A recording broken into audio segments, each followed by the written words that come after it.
മിന്നു എന്ന് പറഞ്ഞൊരു കുട്ടി അവിടെ ഒരു ഗ്രാമത്തിൽ ജീവിച്ചിരുന്നു. മിന്നു ഭയങ്കര സ്നേഹതയും നല്ലൊരു കുട്ടിയുമായിരുന്നു. ഒരു ദിവസം മിന്നു ഒരു കാട്ടിൽ പെട്ടുപോയി. അവൾ ഒരു ക്യാമ്പിങ്ങിന് വേണ്ടി വന്നതായിരുന്നു. പെട്ടുപോയോണ്ട് തന്നെ ഒന്നും ചെയ്യാൻ പറ്റാതെ മിന്നു കരയാൻ തുടങ്ങി. അപ്പോഴേക്കും ഒരു കടുവ അവിടെ എത്തി. അയ്യോ, എന്നെ രക്ഷിക്കണേ! മിന്നു പേടിച്ചു പോയി. പക്ഷെ അതിൻ്റെ കാലിന് എന്തോ പറ്റി ഓടുന്ന സമയത്ത്. പാവം, ആ കടുവയെ എങ്ങനെ രക്ഷിക്കണമെന്ന് മിന്നു ആലോചിച്ചു. മിന്നുയുടെ കയ്യിലൊരു ചെറിയ ബാൻഡേജ് ഉണ്ടായിരുന്നു. അത് വെച്ച് മിന്നു കെട്ടിക്കൊടുക്കാൻ ഉദ്ദേശിച്ചു. ഹായ്, ഈ ബാൻഡേജ് ഉണ്ടായത് നന്നായി, കെട്ടിക്കൊടുക്കാതിന്. മിന്നു അത് വേഗം അങ്ങോട്ട് ഓടിച്ചെന്ന് കെട്ടിക്കൊടുക്കാൻ തുടങ്ങി. അങ്ങനെ മിന്നു കെട്ടിക്കൊടുത്ത് കഴിഞ്ഞപ്പോൾ കടുവ പതിയെ എഴുന്നേറ്റ് നിന്നു. മിന്നുവിനോട് ടാങ്കി പറയുന്ന പോലെ ഉദ്ദേശിച്ചു. എന്നിട്ട് മിന്നുവിനെ വീട്ടിൽ കൊണ്ടുവന്നാക്കാനും സഹായിച്ചു. മിന്നുവിനോട് മേടി കയറി ഇരുത്തി. വീട്ടിലെത്തിച്ച് കൊടുത്ത ആ കടുവയ്ക്കൊരു ടാങ്ക്സ് വേണ്ടേ. മിന്നു പതിയെ ആ കടുവേനൊന്ന് തടവി കൊടുത്തു. അവർ രണ്ടുപേരും അന്ന് മുതൽ ഭയങ്കര കൂട്ടുകാരായിരുന്നു. അങ്ങനെ ആ കടുവ പോയി. ഒരു ദിവസം മിന്നു വേറൊരു സ്ഥലത്തേക്കൂടെ നടക്കുമായിരുന്നു. അവളുടെ ഫ്രണ്ട്സും ഹൈഡ് ആൻഡ് സീക്ക് കളിക്കുമ്പോൾ, ഫ്രണ്ട്സിനെ ഇതിൽ കാണിക്കുന്നില്ല, അപ്പോൾ ഹൈഡ് ആൻഡ് സീക്ക് കളിക്കുന്ന സമയത്ത് മിന്നു ഒരു കാട്ടിൽ പോലത്തെ ഒരു സ്ഥലത്ത് പെട്ടുപോയി. എന്ത് ചെയ്യണമെന്നറിയാതെ മിന്നു അവിടെ വിഷമിച്ചിരുന്നു. പെട്ടെന്ന് രണ്ടാൾക്കാർ വന്നു.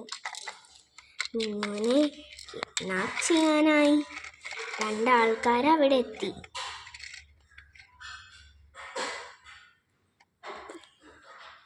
ബോസ്, ഇവരെങ്ങനെ കിഡ്നാപ്പ് ചെയ്യണ്ടേ? വേണം, നമുക്കാദ്യം ഇവിടുന്ന് മേളിലേക്ക് പോകാം. അവർ തൊട്ട് മേളിലുള്ളൊരു മലയിൽ കയറി. മിന്നു മേളിലേക്ക് നോക്കിയതും രണ്ടുപേരും ചാടി വന്ന് മിന്നുവിനെ കിഡ്നാപ്പ് ചെയ്തു. മിന്നുക്ക് ബോധമില്ലാതെയായി.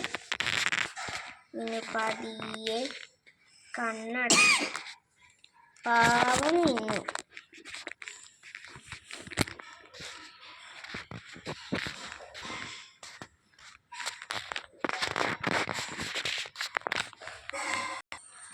കണ്ണ് തുറന്നപ്പോൾ ഏതോ ഒരു സ്ഥലത്തായിരുന്നു. കള്ളന്മാർ രണ്ടുപേരും കിടന്നുറങ്ങുന്നുണ്ടായിരുന്നു.